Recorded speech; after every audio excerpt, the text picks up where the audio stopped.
Welcome, deep divers, to another exploration into stories that truly define excellence and leave a lasting mark.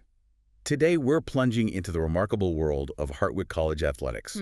Specifically, we're looking at the highly anticipated 2025 Hall of Fame induction class. It's an exciting time, truly. These inductions, they aren't just about celebrating individual achievements, are they?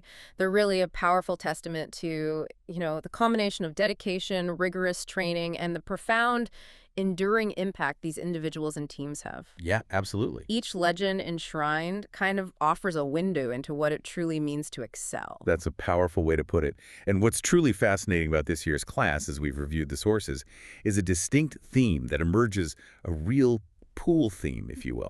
Yeah, you could definitely say that. A lot of water involved this year. So many of these incredible inductees have made their indelible mark in the aquatic arena, swimming, diving, and water polo. So our mission today is to unpack these stunning achievements, understand what made these individuals and this one particular team truly stand out, and really explore the profound honor of entering the Hartwick Hall of Fame. We're asking, what does it truly take to create a legacy forged in water? And we've drawn from a fantastic stack of sources for this deep dive. Official announcements from the college, detailed athletic profiles, even some really interesting historical newspaper clippings that paint a vivid picture of their legacies. Oh, neat. Newspaper clippings always add great color. They do. And it allows us to go beyond just the statistics, exploring not just what they achieved, but why it matters to the broader narrative of Hartwick athletics, connecting their individual stories to the larger history. And for those of you planning to celebrate with them, mark your calendars. The induction ceremony is set for the evening of Saturday, September 20th. Okay. It's right in the heart of Hartwick College's True Blue Weekend festivities over at the Anderson Center for the Arts. A big weekend for the college, then. Definitely. And Paul Vecchio, the executive director of athletics, he called this an absolutely star-studded class. He noted that they will bring great honor and prestige to the Hall of Fame. High praise. Yeah, he emphasized that the college is thrilled to recognize their outstanding contributions to Hartwick athletics and the college. When you hear a class described with such enthusiasm, it instantly raises the question for any sports enthusiast, really for anyone who strives for greatness. What does it truly take to be remembered as an athletic legend? Right. What's the secret sauce? Is it pure numbers? A singular moment of brilliance? Or is it something deeper, more enduring, perhaps a certain spirit or philosophy that resonates through time? We're going to dive into exactly that. Okay, let's unpack this. Our first inductee. Yeah. He's truly an enduring architect of aquatic excellence. Yeah. Coach Dale Rossenberger. The cornerstone. Yes, inducted as the head men's, women's swim and dive coach. He's been a cornerstone of Hartwick athletics for nearly 4 decades. I mean, that's just an incredible span of time to lead any program. It really is, and it's more than just longevity, isn't it? What's truly compelling here is that his legacy isn't simply about showing up year after year. No. It's about building and sustaining one of the most successful and, enduring programs in collegiate swimming and diving history. To not only reach the top, but to consistently build towards it and stay relevant for that long. That's extraordinary leadership. Adaptable leadership, too. Absolutely. He recently completed his 40th season in 2024-2025 as head coach. 40th. Wow. And when you look at his career wins, it's just staggering, almost unfathomable. Dale Rothenberger has amassed a total of 639 dual meet wins. 639. Making him unequivocally the most winningest coach in program history. No question about that. Breaking that down, his men's program boasts 348 wins against 149 losses. Okay. And the women's program has 291 wins to 219 losses. That kind of sustained presence is incredibly rare in collegiate sports. Oh, absolutely. He's one of only 5 head coaches since 1976, and under his direction, the program didn't just survive, it truly blossomed into one of the nation's best. And if we connect this to the bigger picture, it shows incredible, almost unparalleled consistency. Achieving a single peak season is one thing. Right. Difficult enough. But maintaining winning records and competitive excellence year after year, sometimes rebuilding entire rosters, that's exponentially harder. His ability to adapt, to continuously motivate, and, crucially, to recruit top-tier talent for over 39 official years of coaching, from 1985 right up to the present. That's what makes him an architect. A program builder. Exactly. Not just a coach who comes and goes. He's built a foundational culture there. And he's not just racking up dual meet wins. He's a championship dynasty builder. His teams have secured 6 Empire 8 conference championships. That's a highly competitive primary conference. Very competitive. Including an incredible 4 straight for the men's program from 1991 to 1994. Think about that dominance. 4 in a row. That's a dynasty right there. Then there's one Allegheny Empire Conference Championship, which they just won in the 2023-2024 season, showing he still got it. Still relevant, still winning. Amazing. Add to that 3 Upper New York State Collegiate Swimming Association, or UNYS-CSA, championships. That's a big statewide competition. Right, the state title, essentially. With back-to-back wins for the men in 92 and 93. And 3 Eastern College Athletic Conference, ESAC, championships, a regional title. It's the sheer breadth of those titles, isn't it, across different conferences over several decades, that truly highlights his lasting impact. And looking at recent success, like you said, that 2023-2024 season, men 8-2, women 4-6, still strong. Yeah. The men finished first in both the Empire 8 and Allegheny Empire Championships. That's his 6th Empire 8 win. And the women's team finishing a strong second at the Empire 8. It signals overall program health. You know, it's not just one side carrying the load. Definitely. And the individual accolades from under his guidance, just from that past season alone, are equally impressive. It shows that continuous development of talent. Courtney Pierce was named both the Female Swimmer of the Meet and Female Swimmer of the Year at the Empire 8 Championships. Big honors. Michael Schultz earned Male Swimmer of the Meet at the E8 Champs and was the Empire 8 Men's Swimmer of the Year. Okay. We also saw Hassan Abdelwad and Kate Russo named Empire 8 Rookie of the Year, which points to a bright future. Good pipeline. And Brady Haraden and Megan Getze receiving Empire 8 Sportsperson of the Year nods for leadership and sportsmanship, qualities Rothenberger clearly values. Absolutely. It's not just about speed. And let's not forget Jack Armstrong, named Diver of the Meet and Diver of the Year for Empire 8. Covering all the bases. Swimming and diving. These are truly outstanding individual achievements that reflect directly on the comprehensive coaching philosophy and the environment he fosters. Which raises an important question. How does a program maintain such a high level, attracting and developing such diverse talent year after year across so many different events? Yeah, how do they do it? Well, it speaks directly to Rothenberger's national prominence. His teams have made 38 NCAA championship appearances. That's 22 for the men, 16 for the women. 38 times at the NCAAs. Yeah. Out of those, they've achieved 16 NCAA top 50 finishes, with an impressive 8 top 25 finishes. Like 21st in 2011-12, 19th back in 94-95, and a remarkable 16th place in 1999-00. That's huge for Division III. For a Division III program, that kind of consistency at the national level is not just exceptional. It puts Hartwick in an elite conversation far beyond its immediate geographic rivals. It shows they belong on that stage. And it's not just about team rankings. He's a true cultivator of All-Americans and national champions. He's coached 48 men's and women's All-Americans. 48. That's a staggering number. And we have to give a special mention to Susan Terrell, class of 92. She stands out as a 2-time national champion at the 1990 Division III Championships. Wow, national champ. Winning both the 100 and 200 breaststroke events. To have a national champion, let alone a 2-time champ, that really elevates the profile of an entire program. Oh, absolutely. It inspires generations of athletes who follow. They see it's possible at Hartwick. And his peers clearly recognize this profound impact. He's a highly decorated coach. You'd expect that with his record. Earned the UNYS-CSA Men's Coach of the Year 5 times. 91, 93, 2000, 2006, and 2012. Spread out over time, too. On the women's side, he's a 3-time recipient of the UNYS-CSA Women's Coach of the Year. 96, 2000, 2001. Plus, he's a 2-time Empire 8 Coach of the Year, 2004, and again just this past year, 2024. Shows ongoing excellence. And in the 2023-24 season, he was recognized as both the Empire 8 Conference Championship and Allegheny Empire Championship Coach of the Meet. Those awards, you know, they're direct acknowledgments from those who understand the intense demands and subtle nuances of the sport. It's really the highest form of professional respect. What's also fascinating is looking into Rothenberger's own aquatic roots. He earned his bachelor's degree from Westchester University back in '79 in physical education, recreation, and health. Later got a master's from Slippery Rock University in exercise physiology in '87. Strong academic background in the field.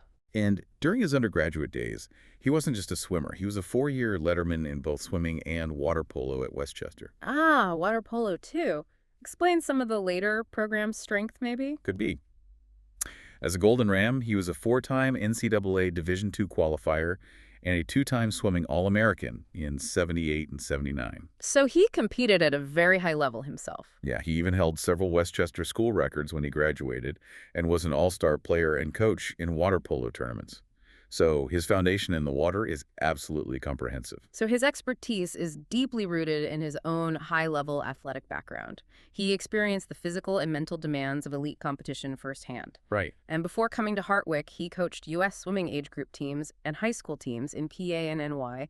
He successfully developed USS junior and senior national qualifiers, Eastern Zone championship finalists, Empire State Games title winners. So he knows development at all levels. Exactly. This deep personal history in the sport, both as an athlete and a developmental coach, surely informs his approach at the collegiate level. He can connect with athletes at different stages. And it extends even further into the realm of extreme endurance sports. His personal athletic resume includes participating in 3 Hawaiian Ironman Triathlon World Championships. The Ironman, wow, that's intense. 87, 88, and 92. He achieved Tri-Fed All-American status in the 30-34 age group for his triathlon performances. This Ironman ethos, as you mentioned earlier, it isn't just a coaching philosophy for him, it's a personal one, a lived experience of pushing physical and mental limits way beyond what most people can even imagine. That's a crucial defining point. His own journey as an Ironman athlete suggests a profound understanding of mental toughness, discipline, strategic training, and, well, unparalleled endurance. He knows what it takes. These aren't abstract concepts to him. They are principles he has embodied and undoubtedly instilled in his teams.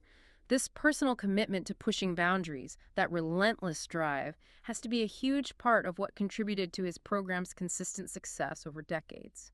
It's about forging a mindset, not just perfecting a stroke. Beyond the pool deck, Rothenberger also serves as the director of aquatics and is a respected lecturer in the physical education department. Fully integrated into the college community. Yeah, demonstrating his dedication to collegiate sports and education.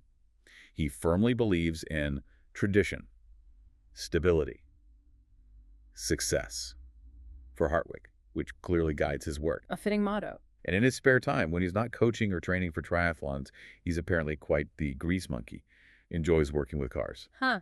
Keeping things running smoothly. I guess that disciplined approach extends to making sure everything runs smoothly under the hood, too. He also has a passion for music, was in a band in high school and college, played the drums. We're Renaissance man. His bucket list includes biking cross-country, driving a NASCAR car, and traveling with his family. It really paints a picture of a multi-talented, driven individual with a deep love for both his sport and a rich, active life outside of it. It's those personal details that truly highlight the human aspect, isn't it? He's not just a coach with an amazing record. He's a passionate, driven individual whose diverse interests undoubtedly feed into his well-rounded approach to developing student athletes. He understands that balance. Exactly. Okay, so from the overarching legacy of Coach Rothenberger, the architect, let's zoom in on some individual brilliance in diving, a key component of his program's success. Right, the divers. We're talking about Lindsey Bolker, class of 14, and Mark Phillips, class of 06, both breaking barriers and making a massive splash in the dive well. What stands out here is how both of these athletes didn't just excel, they fundamentally redefined possibilities for Hartwick's diving program. They set benchmarks that continue to inspire. They really expanded the horizon. Yeah, their achievements weren't just personal, they were programmatic shifts. Let's start with Lindsey Bolker, a true pioneer in Hartwick diving. She made history in 2014 as the first female diver in program history to compete at the NCAA championships. The first one, that's huge. Where she impressively placed 20th in the 3-meter event and 23rd in the 1-meter. Think about that. First, she literally carved out that path. That's a profoundly significant barrier to break. It wasn't just about her individual skill, but about establishing a tangible presence for women's diving at the national collegiate level for Hartwick. Setting a new standard. Her success demonstrated that this level of achievement was possible within their program. It's a testament to her immense skill, dedication, and, the mental fortitude to perform on that stage for the first time for her institution. Her career was absolutely record-setting, just a continuous ascent. Over 4 seasons, she tallied a remarkable 1,130 points. Oh. And earned an astounding 58 individual diving victories, 58 wins. Incredible consistency. She actually holds all 4 of her program's diving records. 1 meter, 6 dives, 249.95. 1 meter, 11 dives, 461.20. 3 meters, 6 dives, 274.0, and 3 meter, 11 dives, 487.95. Swept the record board. Yeah, and in 2013, she even broke school records at both St. Lawrence and RPI, just showing her dominance within her competitive sphere. Her consistency is absolutely key there, being an NCAA championships alternate in 2013 and placing 7th at the NCAA diving regional that same year.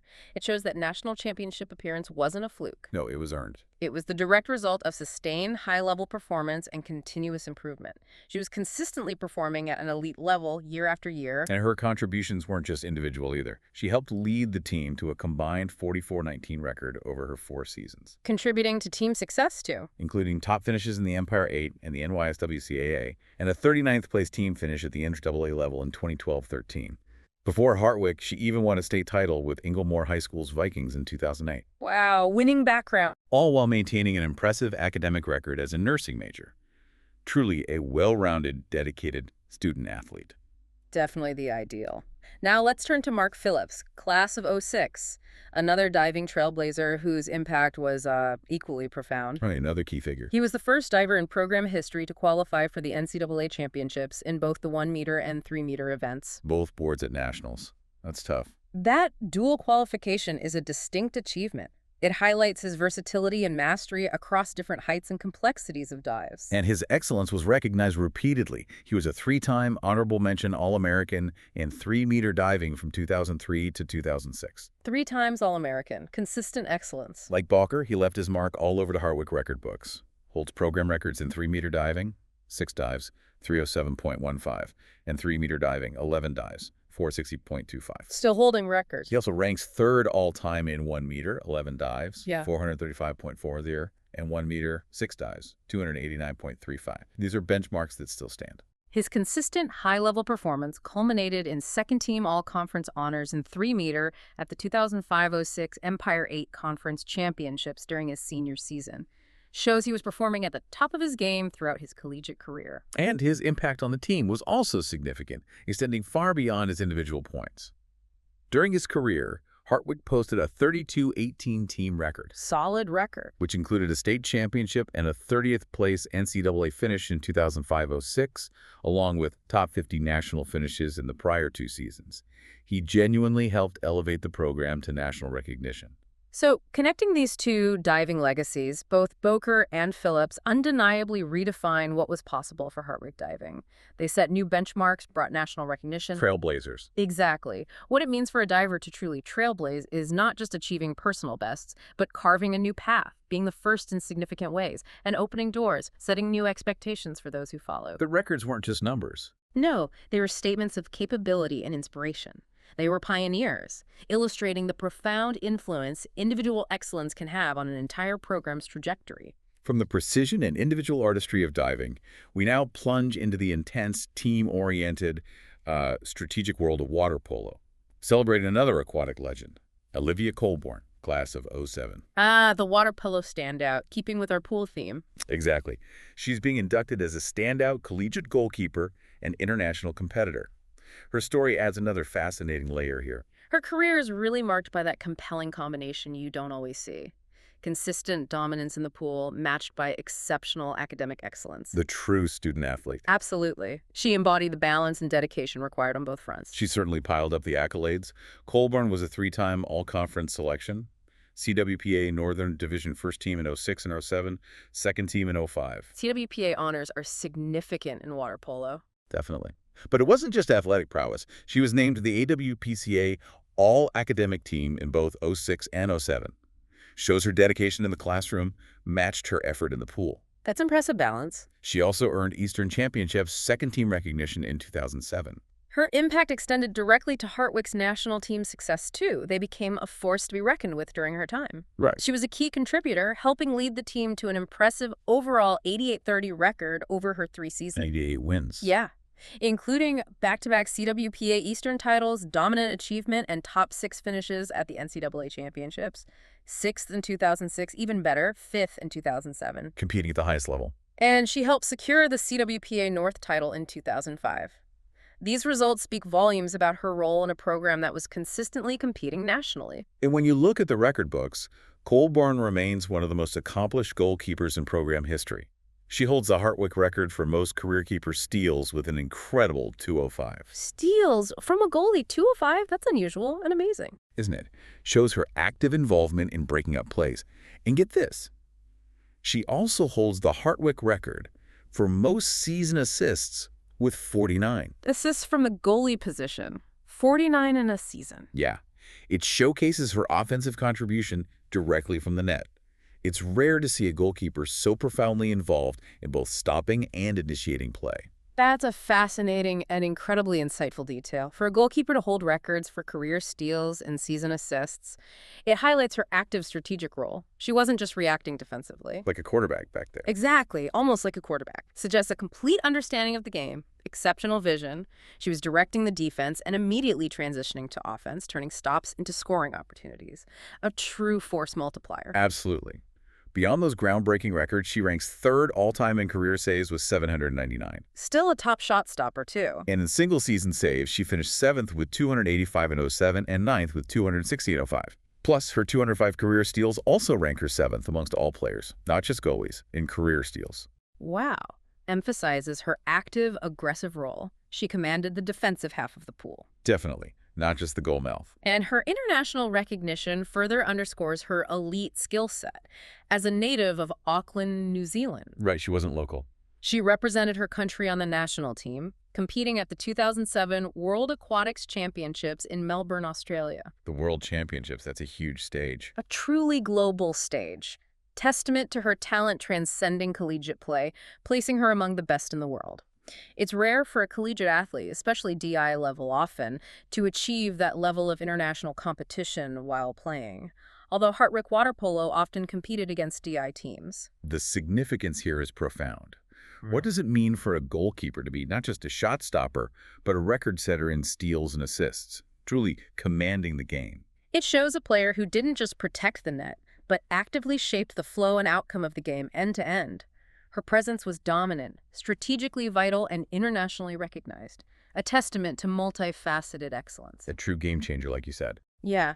She wasn't content with just the basic duties. She pushed the boundaries, transforming the role.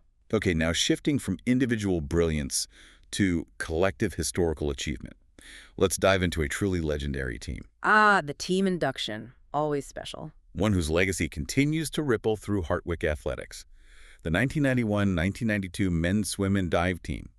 This isn't just a great team. Their achievement is singular in Hartwick's history. That's right. This team holds a unique, really untouchable place in Hartwick College athletics. They are the only team in any sport to achieve a perfect dual meet season. The only one ever. The only one. Finished with an incredible 12 wins and 0 losses. 12 and... Oh, wow. That's a mark no other Hartwick team has ever replicated. And for our listeners, a dual meet is that head-to-head competition, one college team against another. Every event counts directly. So winning every single one all season long, that's pure undeniable dominance. Comprehensive dominance, absolutely, leaves no room for doubt. But they didn't just stop there. They capped that perfect season off by winning both the Empire Athletic Association, or EAA, championship, and the Upper New York State Collegiate Swimming Association, UNYSCSA, championship. The UNYSCSA, that was basically the statewide collegiate championship, Yeah. right? Bringing together top teams from across New York. Exactly. So winning both of those means they were essentially crowned state champions. A significant claim, solidifying their status as the top collegiate team across the entire state. Yeah. From duels to the championship. Indeed.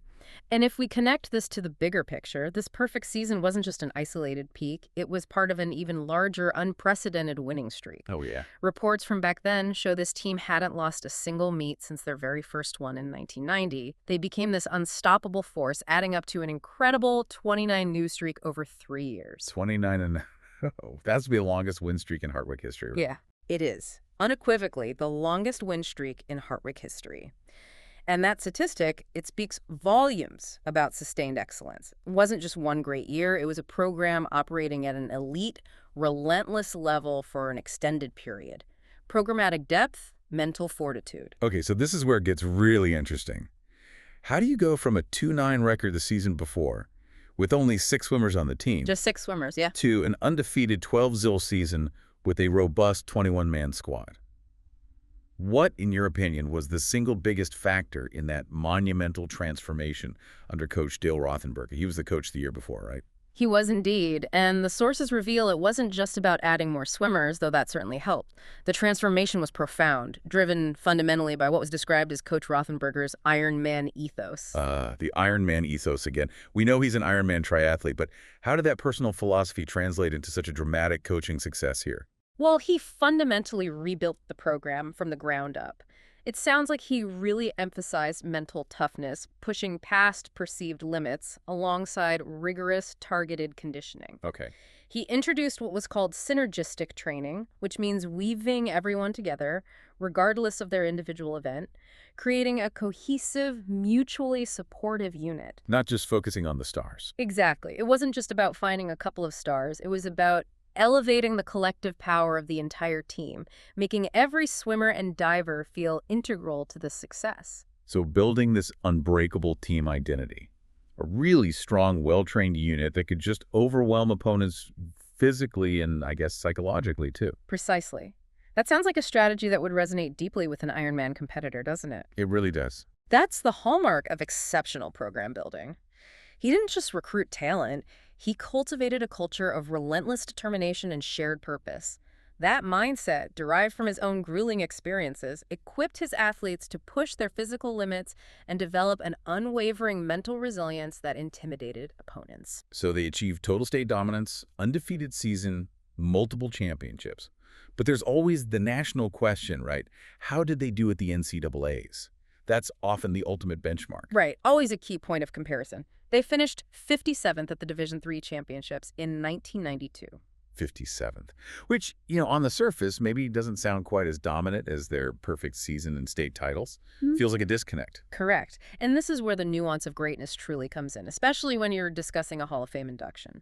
That ranking in this specific context doesn't really tell the full, remarkable story. It's important to understand why. How so? That's a really interesting point. Clarify that. Well, think about how NCAA scoring works, especially in swimming and diving. A team might have one or two incredibly talented athletes, sometimes, future Olympian-level talents, who can score a huge, disproportionate number of points in just a few events. Yeah, one superstar can carry a team score high. These individual superstars can significantly bump up the entire team's national ranking, even if the rest of the team isn't as deep or strong across the board. Got it. So a high national rank might just reflect a couple of truly exceptional individuals, not necessarily overall team depth or comprehensive strength. Exactly. But this Hartwick team's strength, its genius, was its depth across all the events. Ken Ford, who was actually an assistant coach for this team. Oh, the coach is involved now. Yeah, and now a respected member of the Hall of Fame committee, he explains it perfectly. He saw this firsthand. What does he say? What's his unique perspective? He says their power lay in having a strong swimmer, sometimes multiple strong swimmers, in every lane, in every single event at the state level. They were consistently scoring points across the board in every race with multiple athletes. So they scored points everywhere, in every single event. That's a different kind of dominance. Precisely. That collective power, that broad-based strength, is what allowed them to absolutely dominate the state championships. Even if that kind of comprehensive team strength doesn't perfectly map onto NCAA scoring, which, as we discussed, can be skewed by those few top-end individuals. A strategy of overwhelming depth. Rather than relying on a handful of single-event specialists. That makes so much sense. So for Ford, this approach, prioritizing depth and collective strength, is why he calls it a masterpiece of program building. Indeed. It was a deliberate strategic construction of a winning culture, developing an entire program that was robust and deep rather than relying on a few extraordinary talents. That approach creates a more resilient, consistent, and intimidating team in head-to-head competition. Which is what they faced in those dual meets and state championships. Exactly. Even with that focus on the collective, there must have been some standout individual contributors who really embodied that depth. Right? Oh, absolutely. The collective strength was built on a foundation of remarkable individual performances. You had Greg Hotling, for instance, undefeated all season in the grueling distance freestyle events, the 1,000 and the 1650. Undefeated in distance free. Wow. And he held the conference record in the 1650, even qualified for nationals, showing that individual excellence within the team framework. Impressive. That takes exceptional endurance and grit. Then there was Pete Mitchell, undefeated in the 100 freestyle, showcasing blistering speed, set new Hartwick records. Tom Haig qualified for nationals in the 200 breaststroke, set a Hartwick record in the 200 IM. Versatile. Covering different strokes and distances. Ken Ford himself, the assistant coach we mentioned, was steadily improving his times, set a new Hartwick record as part of the 400 medley relay team. Shows how even the coaches contributed to the training environment. And what about others? Key contributions. Well, John Ferry was key in relays, consistently placed individually. Chris Hishmanowski set a new Hartwick record in the 50 free sprint. Sean Lawless, celebrated for his fabulous diving, set a new Hartwick record in the 1-meter diving, added crucial points. Diving points are key in team scores. Absolutely. Other notable contributors mentioned: senior co-captain Andy Gray, Scott DiGiacomo, Tim Kenty, Pete Selvin, Crosby Bean, Todd Kraus, Mike Purcell, Steve Purcell, Paul Trabucchi, each played a vital, distinct role. But beyond the times, beyond the stats, our sources talk about these amazing intangibles like their team spirit. Sounds like it was more than just good morale. It was almost a weapon. Much more. Ken Ford describes this fascinating transformation in their team persona. They went from being somewhat reserved to, in his words, pumped up and obnoxious. Obnoxious, how so? And he means that in the most positive, strategically advantageous way possible. Intimidating. Okay, so like a psychological advantage before the race even began. Exactly. They developed this reputation for being super intense before meets, performing synchronized cheers that echoed through the pool area, creating an aura of confidence that genuinely intimidated other teams before they even dove in. Wow. Andrew Gray, a senior co-captain, famously summed it up with their rallying cry: "You say undie, we say feated, undefeated." It was this palpable collective energy. So it's almost a strategy, psychological warfare they brought to every competition, made them an unstoppable driving force in every way, truly embodying that Ironman ethos, even in team spirit. That's precisely right. Their sheer confidence, their vocal unity, their unshakable belief in their own depth. It created a psychological barrier for opponents, showed this wasn't just a collection of swimmers, but an unbreakable dominant unit. And this history, this unique story, has strong backing now for a Hall of Fame consideration. It does. And Ken Ford, being the assistant coach on that very team, has a particularly strong argument. He argues their achievement, this perfect season, this state dominance built on depth, is actually more impressive than some other teams nominated from that era. Even teams that might have finished higher nationally later on. Yeah, that's his point. It's a really interesting and important perspective, especially coming from someone who lived it. He clearly feels this team is truly deserving, emphasizing that the quiet, comprehensive strength of a deep, undefeated team often goes unrecognized when only national rankings are considered. Right, the flashier results might overshadow it. He even mentions potential disappointment among alumni if this specific, historically significant team gets overlooked. He believes their enduring impact and singular achievement warrant this honor. So, wrapping up this segment on the 91-92 men's swim and dive team, what's the big takeaway here for our listeners? What does their story tell us about athletic excellence? Well, it really makes you think about how we define athletic greatness, doesn't it? Is it all about individual national rankings, individual medals, or is there something profound and enduring in that transformative journey, that collective spirit, that absolute undeniable dominance within your competitive landscape like this team had at the state level? A different kind of greatness. Their story is a powerful argument for the latter, for a holistic, program-wide excellence that inspires and unites. It forces you to ask, how do we truly measure a team's impact? Especially when its strength was built, as you so eloquently put it, on that foundation of collective depth and spirit, maybe more than just a few national stars. Exactly. It shifts our perception of what a true dynasty can look like. Proving perfection can be achieved through unity. Exactly. It's a really important question about the criteria we use and what truly makes a team legendary. This team offers a compelling answer centered on collective, sustained, and utterly comprehensive excellence. They mastered their domain. While the water has given us so many incredible stories, and this year's Hall of Fame class definitely has that aquatic theme, excellence at Hartwick wasn't confined to the pool deck. The Hall of Fame also casts a wider net, celebrating contributions that resonate far beyond the aquatic realm, showcasing the diverse ways individuals have elevated the college's name. Right, broadening the scope now. Let's move to Tom Meredith, class of '73. He's being inducted as a friend of Hartwick, recognizing his incredible, almost unparalleled impact. as a global sports executive. His career is truly extensive, spanning collegiate athletics, international soccer, major global sporting events for over 4 decades. What's particularly fascinating is how his journey began right there at Hartwick. That's right. Started as a student intern in the sports information office. Even wrote for the Daily Star, the college newspaper. Getting his feet wet early. That early experience clearly laid the groundwork for a lifelong commitment to sport, media, and service. He then went on to pioneering roles in U.S. soccer, became the first ever director of events for the U.S. Soccer Federation during the 90s. A critical time for soccer growth in the U.S. Played a pivotal role in shaping their event operations during that period. And that wasn't all. He held executive leadership roles as first vice president of operations for both the Women's United Soccer Association, WUSA, The Pro Women's League. and its successor, Women's Professional Soccer, WPS. Earlier in his career, he was PR director for 4 NASL franchises: Tampa Bay Rowdies, Washington Diplomats, Philadelphia Fury, Dallas Tornado. He was really at the forefront of pro soccer development in North America. Then not just soccer, he also handled press for the described here as the woeful NFL expansion Tampa Bay Buccaneers of 1976-77. Huh. That must have been a challenge spinning those early Buck seasons. I can only imagine. Then managed communications for Lamar Hunt's World Championship tennis circuit in the early 80s. Shows a diverse and impactful career across multiple pro sports at a foundational level. His reach into major international event management is arguably unparalleled, defines what global sports executive truly means. He was instrumental in organizing and hosting major teams like Barcelona FC and Manchester United on 6 North American tours between 2000 and 2010. Imagine the logistics of those tours. Huge stars, huge operations. Exactly. He served as venue director for Philadelphia during the 2016 Copa America Centenario, a massive international tournament, and a truly unique distinction.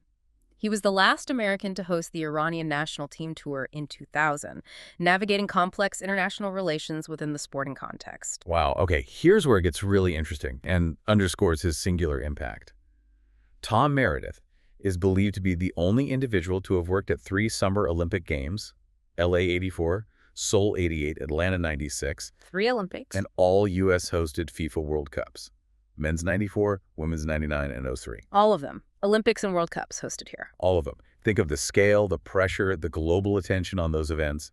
His presence was a constant. That alone is an extraordinary resume, testament to his expertise in navigating the largest, most complex sporting events on the planet, but it continues. He also worked at the 2010 FIFA World Cup in South Africa, Okay. the 1987 Pan American Games, 1998 Goodwill Games, the 2007 Cricket World Cup in the Caribbean, Bigger World Cup, too. and every single CONCACAF Gold Cup from 1991 through 2013. Every Gold Cup for over 20 years. Yeah, the premier international competition for North, Central America, and the Caribbean. His experience is simply unmatched. That's truly remarkable. An unmatched breadth of experience across the biggest stages in global sports for 4 decades. And despite all that global travel and high-profile work, he maintained unceasing loyalty to Hartwick. Stayed connected to his roots. Served on the 2009 Athletics Task Force. Was a dedicated member of the Hartwick College Alumni Board of Directors from 2012 to 2015. Named Hartwick's Outstanding Volunteer in 2016. That's real dedication. That commitment to his alma mater, despite a truly globe-trotting career, is incredibly heartwarming. And his dedication hasn't gone unnoticed by the college. In 2024, he was awarded the President's Medal for extraordinary and exemplary loyalty to the college, a rare and significant honor. Wow, the President's Medal. Furthermore, the college named a speaker series in his honor, the Meredith Sport Management Speaker Series, reflecting his profound influence on the industry and his dedication to shaping future professionals. It's a lasting legacy, beyond event management, into education and mentorship. That's a powerful legacy, both globally and deeply ingrained within his alma mater. Now let's turn to Marcus Morreale, class of 95, inducted for men's lacrosse. A true defensive stalwart for the Hawks during a pivotal period. Morreale. Right, a cornerstone of the Hartwick men's lacrosse team during its rise to national prominence in the early 90s, played a crucial stabilizing role in one of the most successful eras for the program. His defensive presence was foundational. He transferred from Syracuse University, brought an immediate impact, played 3 seasons for Hartwick, 93 to 95. Coming from a big program like Syracuse. During that time, he helped guide the program to an impressive 31-13 record and historic postseason success, really transformed their trajectory. His impact was instrumental in leading Hartwick to its first ever NCAA tournament appearance in 1995. capped off an excellent 12-3 season. That wasn't just another postseason, it was program-defining. First time ever in the NCAAs. And the team also secured back-to-back ECAC Upstate Tournament championships in '93 and '94, showcasing their regional dominance leading up to that national stage. He was recognized with significant individual accolades, too, underscoring his personal excellence within that team success. Two-time Empire Athletic Association, first-team All-Star, 1993 second-team honoree, Conference and national recognition. 1994 USILA Honorable Mention All-American, and then 1995 USILA second-team All-American, cementing his status as one of the nation's top defenders. Second-team All-American, that's elite company. He even capped his collegiate career by competing in the prestigious 1995 North-South Senior All-Star Game, a high honor reserved for the best collegiate players. What stands out here is that his statistical impact as a defender was still significant. Compiled 3 goals, 6 assists, 9 points, showcasing his ability to contribute offensively even from defense. Cushing transition, maybe? But perhaps most notably, he corralled an impressive 171 ground balls over his career. Those ground ball numbers especially speak to his active, aggressive role in transition play, constantly winning possession back. This wasn't just a static defender, he was dynamic. Absolutely. He was clearly much more than just a defender. Described as a city force on defense and a leader in transition play, left a lasting impact on the field and in the record books. Defined the role of a modern defender who contributes across the entire field, set a new standard for Hartwick lacrosse. These inductees, Tom Meredith and Marcus Morreale, they demonstrate that the Hartwick Hall of Fame acknowledges excellence in diverse sports and roles, extends beyond the pool theme. Right. To celebrate individuals who have brought distinction, honor, and enduring excellence to the college in many profound ways, shows the breadth of talent and dedication Hartwick fosters. So we've taken a deep dive today into the truly exceptional 2025 Hartwick College Athletics Hall of Fame class. We've celebrated the long-standing leadership of Coach Dale Rothenberger, The architect, whose Ironman ethos built and sustained a dynasty of aquatic excellence, cultivating champions and All-Americans for decades. And we highlighted the individual records and pioneering spirit of divers Lindsey Bowker and Mark Phillips, who redefined what was possible in the dive well, charting new courses for Hartwick at the national level. We also honored the international dominance of water polo star Olivia Colborne, a goalkeeper who wasn't just a shot stopper, but a record setter in steals and assists, truly commanding the game. The goalie who played like a field general. Yeah. We then relived the unparalleled, undefeated team success of the 1991-92 men's swim and dive team, a true masterpiece of program building and collective spirit, whose 12-year season remains unique in Hartwick history. The perfect season. And beyond the pool, we recognize the global impact of Tom Meredith, a Hartwick loyalist who built an extraordinary, unparalleled career in international sports management, touching countless major events. An amazing career. And the defensive prowess of Marcus Morreale, a cornerstone of Hartwick men's lacrosse's rise to national prominence and its first NCAA tournament appearance. What stands out here is that the Hartwick College Athletics Hall of Fame truly honors those who have made outstanding contributions, perpetuating the memory of those who brought distinction, honor, and excellence to Hartwick. With the addition of this incredible 2025 class, the athletic department will have inducted a total of 183 former student-athletes, coaches, teams, and supporters into the Hall of Fame, a powerful testament to their enduring legacy. As we celebrate these incredible legacies, it really forces us to consider what truly defines a champion. Is it purely statistics, an undefeated season, or is it the lasting impact these individuals and teams have on their sport, their institution, and the people around them, shaping future generations? And how do these individual and collective achievements inspire the next generation to make their own splash, not just in competitive arenas, but in their lives and careers, just as these legends have done? Right. Their stories are a testament to the fact that true greatness often stems from a blend of talent, relentless dedication, and the courage to break new ground. What will your legacy be?